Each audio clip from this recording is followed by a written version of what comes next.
जदि आम शतकड़ा को जीवा 100 भाग को जीवा वर्तमान कली ए प्रकार ए लोक को इंजेक्शन दउछि असत्य पथरे लोक को दउछि इंजेक्शन जो इंजेक्शन दउछि ना सर्वे होइबे एककार नथिले वेदर विचार तेनु होइबे अल्पायुष पापे सकले जीवे नाश ए कली जुर लक्षण कहा कथा कही मानिबे नाही आपण माने समस्त जानि पारुछंती आज हमर भारत वर्ष नुहे पृथ्वी सारा चल चंचल सृष्टि हेछि जुग सब सरी जाउछि सत्य सार मनुष्यान वाच सार महिपति वाच बीच रितम जेन तेन सुकृत हरिता यह मध्य जो माने कहउछंती साधु संत सन्यासी वैष्णव वो सान भाई गायक जे भी हो गायक होतु जुग केबे हेले सरी जाए नाही जुग को जुग एही मते परमानंद ए जगते जुगर अवसान केबे हुए नाही जुगर क्षय हुए नाही से जुग दिया गया परिवर्तन हुए ये होची परिवर्तन समय आसीची आ अल्प समय भितरे अल्प दिन भितरे अल्प वर्ष भितरे ए जुग राम राज्य हे जो जहां आपण माने सब देखि पाइले सुनि पाइले जहां दीर्घ 50 वर्ष धरी जो चिंता चेतना रे थिले राम मंदिर पाई विश्व रे खेल हैला किंतु आज 2023 2024 रे एई गायक जंगली बा मोर सानो भाई सचिदानंद मध्य बहु स्टेज रे कहिछि जुग परिवर्तन होछि एई जुग भितरे 2023 ठारू खेल आरंभ होछि खेल आरंभ हबो नाट हबो घाट थिबो तुठ थिबो मठ थिबो सब थिबे किंतु लोक विनाश हेबे मनुष्य के हेले विनाश हेई पारिबो नाही मनुष्य देह दिव्य ज्ञान देखि संतोष अर्जुन ए होछि हमर द्वापर जुगर कथा त्रेतया जुगर कथा होचंती स्वयं मर्यादा पुरुष रामचंद्र भगवान स्वयं आज जे सुप्रतिष्ठा हेचंती भारत वर्ष रे आश्चर्य हेचंती पश्चिम देश फ्रांस हो इंग्लैंड हो ऑस्ट्रेलिया हो अमेरिका हो मर्यादा पुरुष रामचंद्र कर पृथ्वी रे आज लीला खेला हुराहुरी हरिबोल समस्त जागृत हेउछि केवल एई जुगरु आमे रक्षा करबा पाई मु समस्त को भक्त मानको मोर सचिदानंद को एवं ए गृहर कर्ता को ए ग्रामवासी मानको मु संपूर्ण रूपे अनुरोध करबी सत्य पथर समय आसी जाइछि असत्य पथ को कुसंस्कार को आमे त्याग करबा निश्चित भाव रे विश्व रे ध्वज उड़िबो से ध्वजा होछि एकमात्र जगन्नाथंकर धर्म जगन्नाथ ही विश्व परम देव देव श्री कृष्ण अर्जुन को प्रथम अध्याय ठारू सप्तम अध्याय पर्यंत सत्य असत्य को नहीं बहु आकार प्रकार रे सिद्धि साधना भितरे बुझाउछंती जे तुमे युद्ध करो असत्य को विनाश करो असत्य को पातालगामी करो सत्य को पृथ्वी रे प्रतिपादन करो अर्जुन किंतु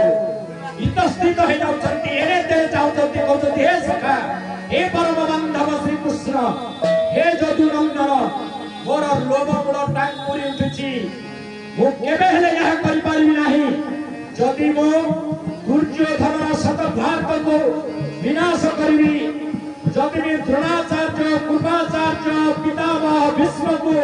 आपण को कथा रे को बद्ध करबी मु आगे रहिबी कोठी काहे कि रहिबी मोर ए प्रेतात्मा हे जीव हे महाप्रभु हे जनार्दन श्री कृष्ण मु केबे हेले आपण को कथा रे मु परिचालित हे परिबी नाही मो लोम मूल टांकुरी उठिछि मु असत्य आपण जहा कहउछंती असत्य पथरे से माने रहिले रुहंतु आमे पांच भाई एवं आमर पत्नी मानकु आमर पिला मानकु नै आमे ए देश दुनिया रु चली जिवु नचेत अग्नि रे धास देबु आपण को कथा को केबे हेले मानि पारिबि नाही भगवान श्री कृष्ण हसी हसी कहउछंती हे सखा हे परम बांधव सत्य दई त्रिबार सत्य सत्य चारि जुगरे सत्य सत्य रे जेतबले मानव जन्म हेतिले सत्य जुगरे এই সত্যকে অসত্য କରିବା ପାଇଁ ମୋରି ନିର୍ଦ୍ଦେଶରେ ମୁଁ କହୁଛି କେବଳ ଭଗବାନ ହିଁ କହନ୍ତି ପରବ୍ରହ୍ମ ଶ୍ରୀକୃଷ୍ଣ କହନ୍ତି ଶ୍ରୀକୃଷ୍ଣ କହିଥିଲେ ସତ୍ୟ ଯୁଗରେ ବଳି ବାମନ ତାଙ୍କର କଥା ତୁମେ ଜାଣିଥିବ ସେ ପାତାଳକୁ ପଳେଇଲେ ଅସତ୍ୟ ବୋଲି ପାତାଳକୁ ପଳେଇଲେ ସେ ସତ୍ୟ ଯୁଗ ସେହିପରି ତୁମର ହଉଛି ଆମର ରାମଚନ୍ଦ୍ର ମର୍ଯ୍ୟାଦା ପୁରୁଷ ରାମଚନ୍ଦ୍ର ଥିଲେ ତ୍ରେତୟା ଯୁଗରେ ରାମଚନ୍ଦ୍ରଙ୍କର ଅବସ୍ଥା ଯାହା ହେଲା ତୁମେ ଜାଣିଛ ସେ ମଧ୍ୟ ଅସତ୍ୟକୁ କେବେ ହେଲେ ସହିପାରିଲେ ନାହିଁ ଶେଷରେ ପରମ ତାଙ୍କର ବାନ୍ଧବୀ ତାଙ୍କୁ ରକ୍ଷା କରିବା ପାଇଁ ପୁଣି ସେହି ପରମ ବ୍ରାହ୍ମଣ ମର୍ଯ୍ୟାଦା ପୁରୁଷ ପୁରୋହିତ ରାବଣଙ୍କ ପାଖକୁ ଗଲେ ରାବଣଙ୍କ ପାଖରେ ସତ୍ୟ କଲେ ଯାହା ମାଗିବ ମୁଁ ତାହା ଦେବି କିନ୍ତୁ ସେତେବେଳେ ସତ୍ୟରେ ସୀତା ଥିଲେ ସେହି ଅଶୋକ କାନନ ମଧ୍ୟରେ ଚିନ୍ତା କଲେ ସେଇଠି ରାମଚନ୍ଦ୍ର ଯଦି ମୁଁ ଅସତ୍ୟ କଥା ବା ରାବଣଙ୍କ କଥାରେ ଯଦି ମୁଁ ଆଜି ରାଜି ହେଇଯିବି ତାହେଲେ ସେ ସେଇ କଥା କରିବ ମୋର ସୀତା ସୁନ୍ଦରୀକି ଯଦି ମାଗେ ମୁଁ କଣ କରିବି ଅହଂଭାବ ଆସିଲା ରାବଣଙ୍କର ସେଇ ରାବଣଙ୍କର ଯେତେବେଳେ ଅହଂଭାବ ଆସିଲା ଏବଂ ରାମଚନ୍ଦ୍ର ଯେତେବେଳେ ତାହା ବୁଝିପାରିଲେ ନାହିଁ ପବିତ୍ର ସମୁଦ୍ରକୁ ଯେତେବେଳେ ସେ ସେତୁ ବାନ୍ଧିବା ପାଇଁ ରାବଣକୁ ନେଇ ଆସିଲେ ଯେ ଆଜି ଆମକୁ ଆଣିଛନ୍ତି ଡାକିକି ତାଙ୍କର ଯେମିତି ଆମେ ଆଜି ପୁରୋହିତ ସେହିପରି ଭାବରେ ରାବଣ ଆସିଗଲା ସୀତାବନ୍ଧୁ ବାନ୍ଧିବାର ମହାପୁରୋହିତ ହେଲା ରାମଚନ୍ଦ୍ର ସେଠି ବି ଗଲେ ଏହା କହି ଅର୍ଜୁନ କହୁଛନ୍ତି ମୋତେ ଆଉ ବୁଝେଇବା ପାଇଁ ପଡ଼ିବ ନାହିଁ ମୁଁ ଆଉ ଯୁଦ୍ଧ କରିବି ନାହିଁ ମୁଁ ଧର୍ମର ପ୍ରତୀକ ଭଗବାନ କହୁଛନ୍ତି ଆରେ ତୁମେ ବ୍ୟସ୍ତ ହୁଅ ନାହିଁ ଉଦାରଂ ସର୍ବଏତମଂ ଜ୍ଞାନିତାମେବଂ ତତଃ ଆଶିତ ତ ଯୁକ୍ତାମଂ ମାମେମାନୁତମାଗତି ଏମାନେ ସମସ୍ତେ ହିଁ ଉଦାର ଅଟନ୍ତି କିନ୍ତୁ ମୋ ମତରେ ଜ୍ଞାନୀ ତ ସାକ୍ଷାତ ମୋର ଏଇ ସ୍ୱରୂପ ଅଟନ୍ତି ଯଦି ଜ୍ଞାନୀ ବୋଲି ଭାବିବୁ ଗୁଣୀ ବୋଲି ଭାବିବୁ ସତ୍ୟ ବୋଲି ଭାବିବୁ ମୁଁ ତ ଅଗ୍ରରେ ଏଇ କୁରୁକ୍ଷେତ୍ରରେ ଯୁଦ୍ଧ ଭୂମିରେ ମୁଁ ଏଠି ଛିଡ଼ା ହେଇଛି ମୁଁ ତାକୁ ଦର୍ଶନ କର ସ୍ପର୍ଶନ କର ପୁଣି କହୁଛନ୍ତି ବହୁନା ଜନ୍ମାନ୍ତେ ଜ୍ଞାନବାନ ବା ପ୍ରଦନ୍ତେ ବାସୁଦେବ ସର୍ବମିତି ଆତ୍ମଞ୍ଚ ଦୁର୍ଲଭ ବହୁ ଜନ୍ମର ଶେଷ ଜନ୍ମରେ ତତ୍ତ୍ୱ ଜ୍ଞାନ ପ୍ରାପ୍ତି ପୁରୁଷ ସବୁ କିଛି କେବଳ ବାସୁଦେବ ହିଁ ଅଟେ ମୁଁ ସେହି ବାସୁଦେବ ଆଜି ଯେଉଁ ବାସୁଦେବଙ୍କର ଉଦ୍ଦେଶ୍ୟରେ ଏ ପରିବାରରେ ଦୀର୍ଘ ଦିନ ହେଲା ଗୋଟିଏ ମାଘ ମାସରେ ପବିତ୍ର ମାସ ସପ୍ତମୀ ବୁଡ଼ ଦିନ ତଥା ଗଙ୍ଗାରେ ବୁଡ଼ ଅଛି ସମୁଦ୍ରରେ ବୁଡ଼ ଅଛି ପ୍ରତ୍ୟେକ ଜାଗାରେ ବୁଡ଼ ଅଛି ଆଜି ସେହି ସପ୍ତମୀ ତିଥିରେ ଆଜି ଯେଉଁ ଯଜମାନ ଘରେ ଆମେ ଉପନୀତ ହେଇଛେ ଓ ସେହି ବିଶ୍ୱ ନିହନ୍ତା ପରମ ବ୍ରହ୍ମ ଶ୍ରୀକୃଷ୍ଣଙ୍କୁ ଯୋଡ଼ ହସ୍ତରେ ପୁଣି ନିବେଦନ କରୁଛି ତାଙ୍କର ସେହି ମାତୃ ଶକ୍ତି ସେହି ଅମର ଆତ୍ମା ସଦ୍ଗତି କରନ୍ତୁ ତାଙ୍କର ପିଲାମାନଙ୍କର ଚଲାପଥକୁ କୁସୁମିତ କରନ୍ତୁ କର୍ତ୍ତା କର୍ତ୍ତୀଙ୍କର ପୂର୍ଣ୍ଣ ରାୟ ମୁଁ କହୁଛି ତାଙ୍କର ସନ୍ତାନ ପ୍ରାପ୍ତି ହେଉଛି ଜୟ ଜଗନ୍ନାଥ ସ୍ୱାମୀ ନୟନ ପଥଗାମୀ ଭବଧ୍ୱନି ଆରାଧ୍ୟଦେବ ଶ୍ରୀ ଜଗନ୍ନାଥ ମହାପ୍ରଭୁ କୃଷ୍ଣ ଅବତାରେ ନନ୍ଦୀ ଘୋଷ ରଥରେ ନିଜର ସାରଥୀ ଅର୍ଜୁନକୁ କିଭଳି ଭାବରେ ଏ ସଂସାରର ଗତି ମୁକ୍ତିର ମହା ଦେଇଛନ୍ତି ଆପଣମାନଙ୍କୁ କହୁଛନ୍ତି ଏ ଅଞ୍ଚଳର ବାଗ୍ମୀ ପଣ୍ଡିତ ମୋର ଜ୍ୟେଷ୍ଠ ଭ୍ରାତା ପ୍ରେରଣାଦାତା ଯିଏକି ପ୍ରଫୁଲ୍ଲ ଭାଇନା ବୋଲି ପରିଚିତ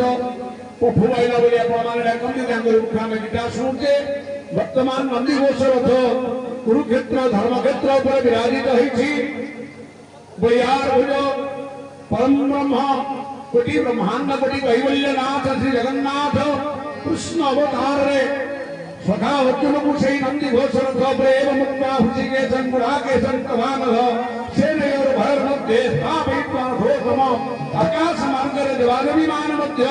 ये कृष्ण अर्जुन संवाद को प्रतीक्षा करितंती हुए तो तांको कंठरे तांको कर्णरे ये पदका काले बाजी जीव की सजनी रे सुभीराणी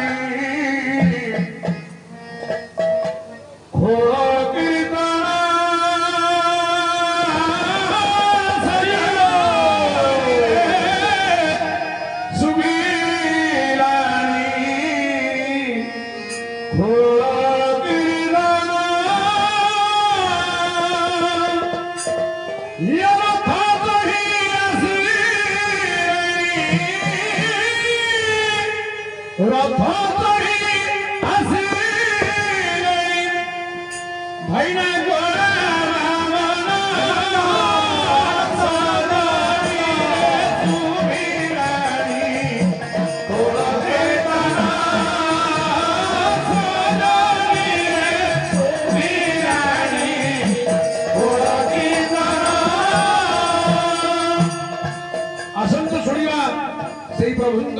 श्रीमुख मुख रविंदर अमृतवाणी अमीयवाणी स्मरणीयवाणी प्रणिमान कर मुक्ति गतिर वाणी श्रीमद भगवत गीतार शब्द बहुत बहुत बढ़िया लगुची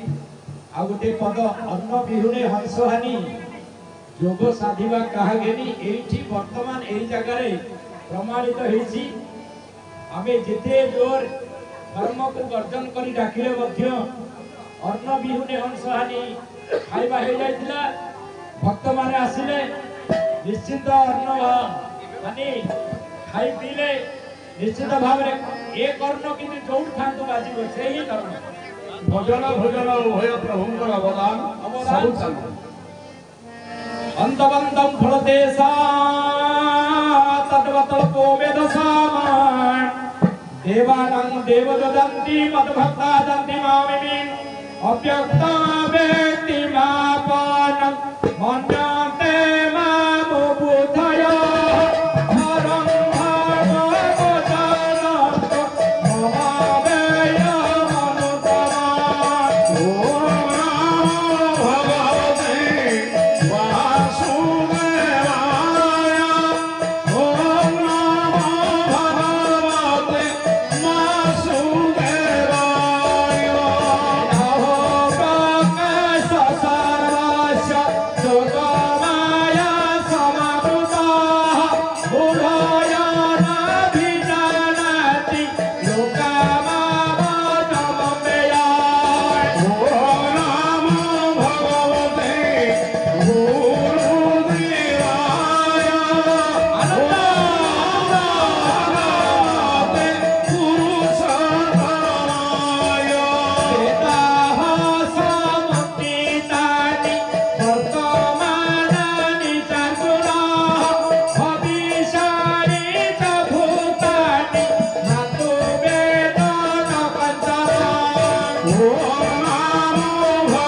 ध्यानम् ओम इति सर्वगीता सुन्ने सुत ब्रह्म विद्याय योग शास्त्रे श्री कृष्णार्जुन संवादे ज्ञान विज्ञान योग नाम सप्तम अध्याय ध्यान पुस्तक विद्वान ओम बलाय नीलवपुषे तन्नु किंकिणीकं धुनाभिराम जगन्यायं दिगंबराय साधूल दिव्य नखभूषण भूषिताय नंदात्मजाय नवनीत मुसे नमो नमस्ते कृष्णाय गोविंदाय गोपीजन बल्लभाय नमो भगवते वासुदेवाय ध्यान पुष्पं